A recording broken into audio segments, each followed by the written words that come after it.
हर हर महादेव सभी को। बाबा कपाल भैरव और उनके प्रभाव और कृपा के बारे में जानिए, जिससे कि आप उनकी शक्ति, उनके ऐश्वर्य, उनकी प्रभुता और उनकी उपयोगिता के बारे में जान और समझ सकें। कपाल का शाब्दिक अर्थ खोपड़ी होता है। खोपड़ी न केवल मनुष्यों की अपितु हर प्रकार के जीव की होती है। ये तो हुआ कपाल का सरल सात्विक अर्थ। अब हम बता रहे हैं इसके आध्यात्मिक अर्थ और इसकी उपयोगिता की। कपाल को ब्रह्मरंध्र भी कहा जाता है और अत्यंत सरल भाषा में इसे दिमाग कहा जाता है। भैरव का शाब्दिक अर्थ होता है रक्षा करने वाला या रक्षक। भैरव भगवान शिव के 5वें अवतार हैं, जिनके मुख्य 2 रूप हैं, काल भैरव और बटुक भैरव। अधिकांश लोग काल भैरव को ही बटुक भैरव मानते हैं, जो कि गलत है। हालांकि दोनों शिव रूप ही हैं, परंतु इनमें अगाध भेद है। अब मैं आपको काल भैरव, बटुक भैरव और कपाल भैरव के जन्म की कथा बताने जा रही हूँ।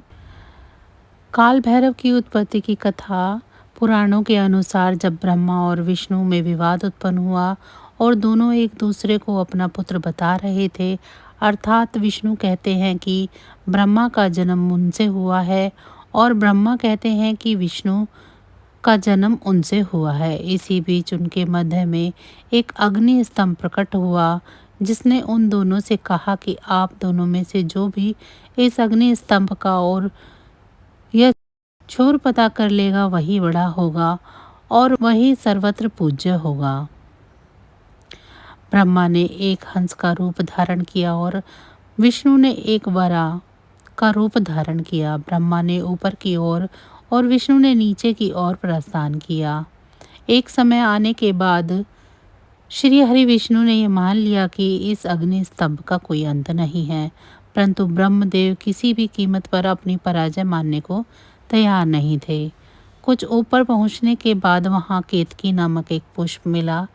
उन्होंने उससे कहा कि यदि तुम मेरा समर्थन करो तो मैं तुम्हें सबसे महत्वपूर्ण पुष्प की उपाधि प्रदान करूंगा। केतकी ने ब्रह्मा जी की यह बात स्वीकार कर ली और उस पुष्प को लेकर ब्रह्मदेव वापस नीचे आ गए। जब उस अग्नि स्तंभ ने उनसे पूछा कि क्या आप दोनों में से किसी को मेरा छोर मिला, तो इस पर नारायण ने तो मना कर दिया, परंतु ब्रह्मदेव ने कहा कि हाँ, मुझे मिला है और सत्यापन के लिए केतकी पुष्प को प्रस्तुत कर दिया। केतकी ने भी ब्रह्मदेव का समर्थन किया। तब उस अग्नि स्तंभ ने एक पुरुष की आकृति ग्रहण की और प्रकट हुए महाकाल महारुद्र भगवान शिव। उन्होंने ब्रह्मदेव से कहा कि आप असत्य बोल रहे हैं और ब्रह्मा जी को असत्य भाषण के लिए कभी भी न पूजे जाने का श्राप दिया और केतकी के असत्य भाषण के लिए उसे अपनी पूजा में प्रयोग में लाए जाने से निषेध कर दिया। तब ब्रह्मदेव ने क्रोधित होकर भगवान रुद्र को अपशब्द कहना प्रारंभ कर दिया और स्वयं को सबसे बड़ा बताने लगे। उस समय ब्रह्मदेव पंचमुखी होते थे। तब भगवान शिव को आभास हुआ कि ब्रह्मदेव में अहंकार व्याप्त हो रहा है और सृष्टि की रचना में यदि सृष्टि रचना से पूर्व ही अहंकार व्याप्त हो गया तो असमय ही संपूर्ण सृष्टि अहंकार के भाव से ग्रसित हो जाएगी। इसीलिए उन्होंने अहंकार रूपी ब्रह्मदेव के उस 5वें सर को काटने का निर्णय लिया। परंतु इसमें से एक समस्या थी। भगवान शिव इस बात को जानते थे कि यदि उन्होंने ब्रह्मदेव का सर काटा तो उन्हें ब्रह्म हत्या का दोष लगेगा, और यदि उन्हें ब्रह्म हत्या का दोष लगा और उसमें उलझकर वे त्रिमूर्ति से अलग हो जाएंगे और असंतुलन व्याप्त हो जाएगा। इसी कारण सर्व समर्थ भगवान रुद्र ने अपने ही अंश से एक ऐसे विकराल गण को उत्पन्न किया जो अस्थियों के आभूषणों से सुशोभित थे। उस दिव्य पुरुष को देखकर और उसकी गर्जना को सुनकर ऐसा लगता था मानो लाखों भयानक काले मेघों ने जीवंत रूप लेकर गर्जना की हो। उनकी जटाएं देखकर ऐसा प्रतीत होता था मानो असंख्य भयंकर विषधर हों। उनके मस्तक पर श्वेत त्रिपुण की 3 रेखाएं ऐसी लगती थी कि मानो चंद्रमा ने उनके ललाट पर सुशोभित होने के लिए स्वयं को 3 टुकड़ों में विभक्त कर दिया हो।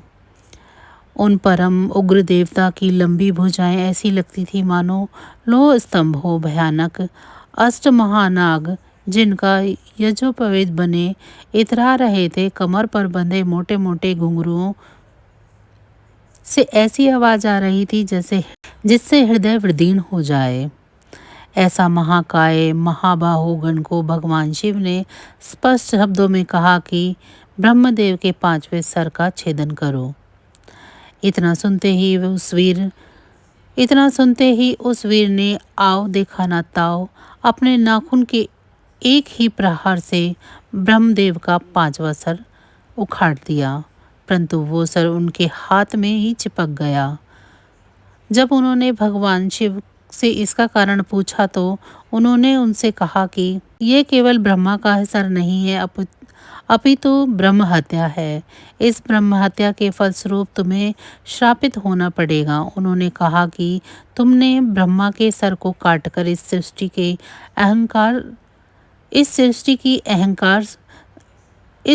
की अहंकार से रक्षा की है, अतः आज से तुम्हारा नाम भैरव होगा।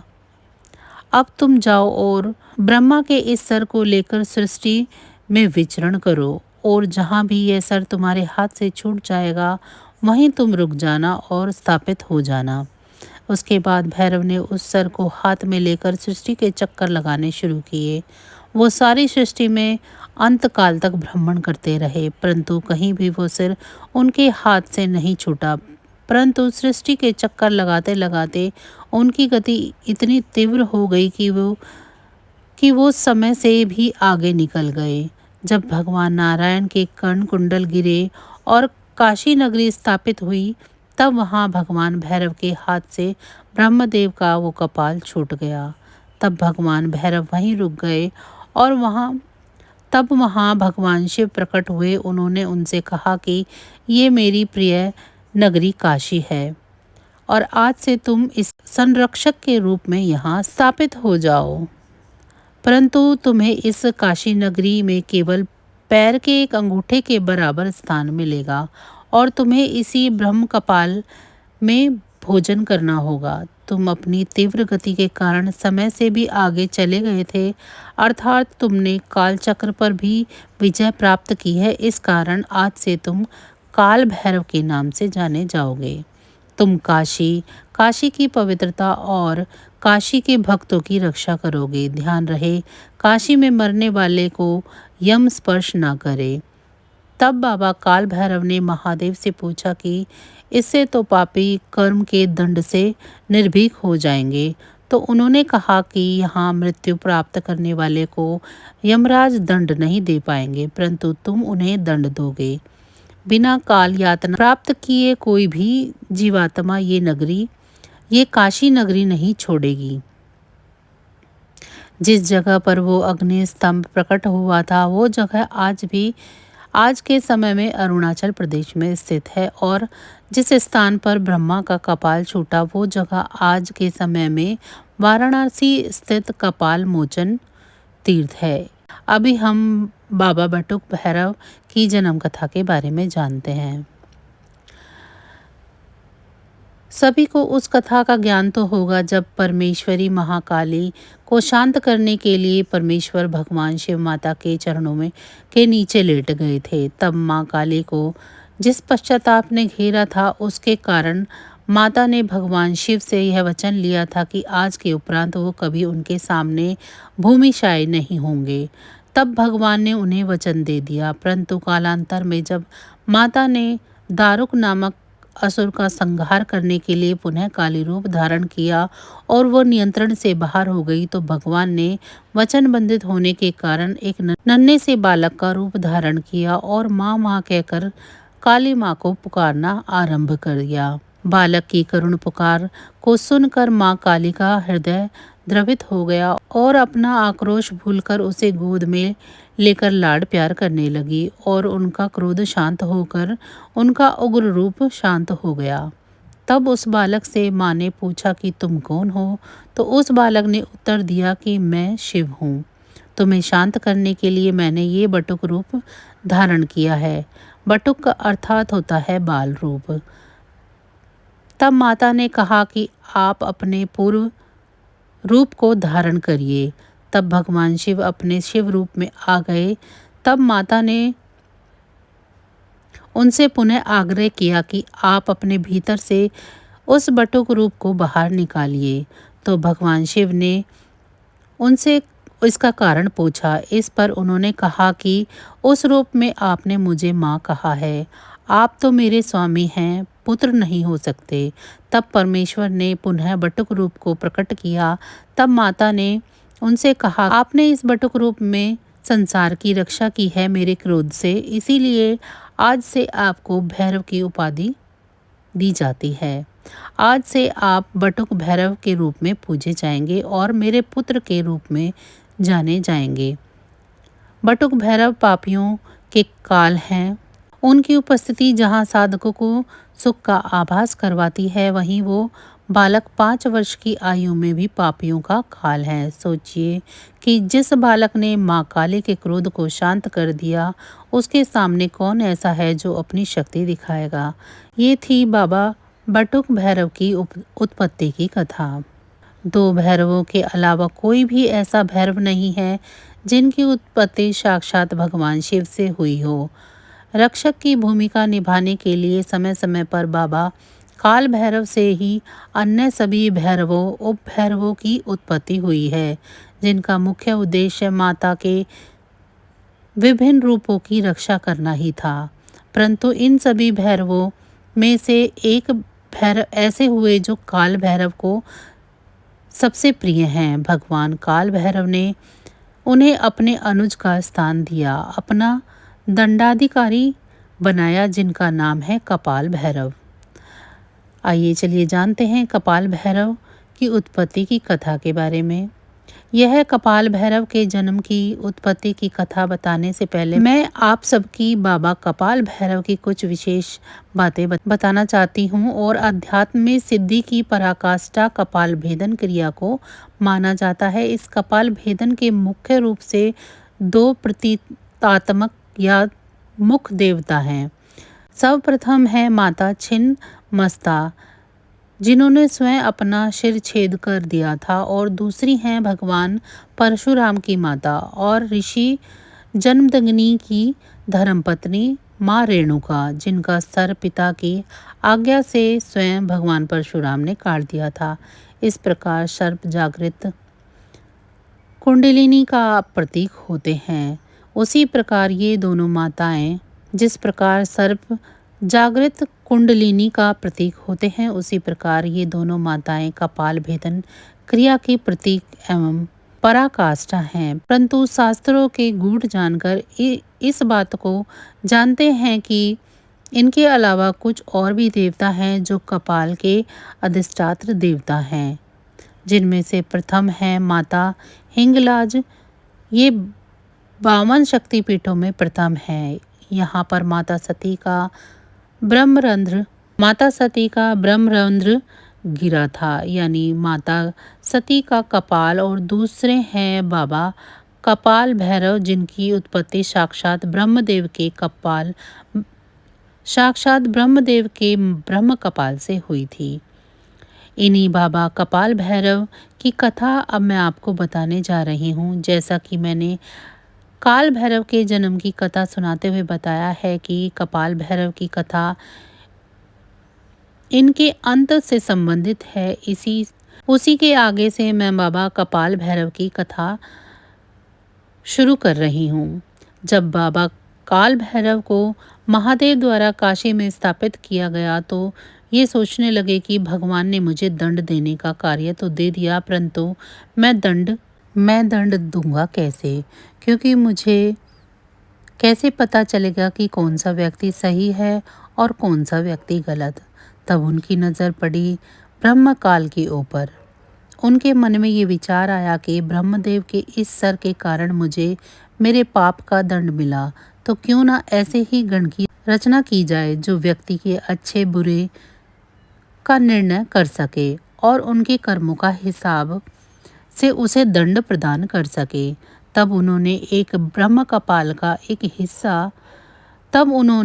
ब्रह्म कपाल के एक हिस्से को तोड़ा और अपनी योग शक्ति से उस कपाल में अपनी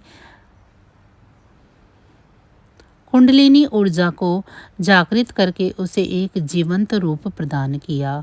उस कपाल के अंश से जिस गण का प्रकट्य हुआ वो गण अत्यंत भयानक थे, साक्षात दूसरे काल भैरव के समान ही प्रतीत हो रहे थे। उनके हाथों में जो त्रिशूल था उसमें से विद्युत निकल रही थी। हड्डियों के टकराने का सा उनका अट्ठास था। उनके मस्तक पर तीसरा नेत्र विद्यमान था। परमेश्वर शिव के समान ही वो सर्पभूषण धारण किए हुए थे। उनके एक हाथ में कपाल था तो दूसरे हाथ में त्रिशूल। भगवान काल भैरव ने उन्हें देखते ही प्रसन्नता से उन्हें अपने हृदय से लगा लिया और उनसे कहा कि तुम ब्रह्मदेव के खंडित कपाल से प्रकट हुए हो और तुम्हारे अंदर मेरे कपाल की ही ऊर्जाएं हैं, अतः आज से तुम्हारा नाम कपाल भैरव होगा। कपाल हस्त होने के कारण तुम्हें कपाली भैरव के नाम से भी जाना जाएगा और आज से तुम काशी में साक्षात काल भैरव का दंड बनकर मेरे कार्य में मेरी सहायता करोगे। जिस लाट पर ब्रह्मदेव का सर गिरा था तुम उसी लाट पर स्थापित होंगे और तुम्हें लाट भैरव कहा जाएगा और तुम्हारी पूजा के बाद ही मेरी पूजा होगी। इसी कारण से आज भी बाबा कपाल भैरव का ध्यान किए बिना भगवान काल भैरव की पूजा नहीं की जाती, जिसके प्रमाण है काशी और उज्जैन के काल भैरव मंदिर। काल यानी समय और काल भैरव यानी समय के भय से रक्षा करने वाले। बाबा काल भैरव और ब्रह्मदेव के ब्रह्म कपाल से प्रकट होने के कारण बाबा कपाल भैरव त्रिनेत्रधारी और त्रिकालदर्शी देवता हैं। ये अत्यंत शीघ्र प्रसन्न होने वाले देवता हैं और बिना साधक का अहित किए हुए ये उनके साथ रहते हैं। इनकी पूजा और आराधना करने वाला व्यक्ति सदैव सुखी रहता है।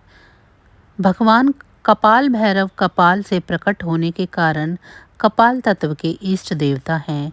जैसा कि आप सबको मैंने बताया था कि साधना क्षेत्र में कपाल भेदन क्रिया कितनी आवश्यक है, परंतु लोग इसे जल्दी से सिद्ध नहीं कर पाते, कारण कि उन्हें पता ही नहीं होता कि कपाल भेदन क्या होता है और किस देवता की कृपा से वो कपाल भेदन क्रिया संपन्न हो सकती है। कलयुग में 3 देवता ऐसे हैं जिन्हें मुख्य रूप से जागृत माना गया है, जो समस्त कलयुग में मानव कल्याण का भार वहन करते हैं, और वे तीनों देवता हैं भगवान श्री हनुमान, भगवान श्री भैरव और माता श्री महाकाली। जागृत होने के कारण भैरव कम साधना उपासना में भी साधक को फल दे देते हैं और बाबा कपाल भैरव के आशीर्वाद से आप कपाल भेदन क्रिया को भी संपन्न कर सकते हैं। तो बस आज की जानकारी इतनी ही थी। फिर मिलेंगे हम आपको ऐसी ही किसी अन्य जानकारी के साथ अगली वीडियो में। तब तक अगर आपको मेरी ये जानकारियाँ अच्छी लग रही हैं तो वीडियो को लाइक करें। चैनल को सब्सक्राइब नहीं किया है तो चैनल को सब्सक्राइब कर लें और कमेंट बॉक्स में हर हर महादेव ज़रूर लिखें। इसी के साथ भगवान भोलेनाथ की कृपा दृष्टि आप सभी पर सदैव बनी रहे। धन्यवाद।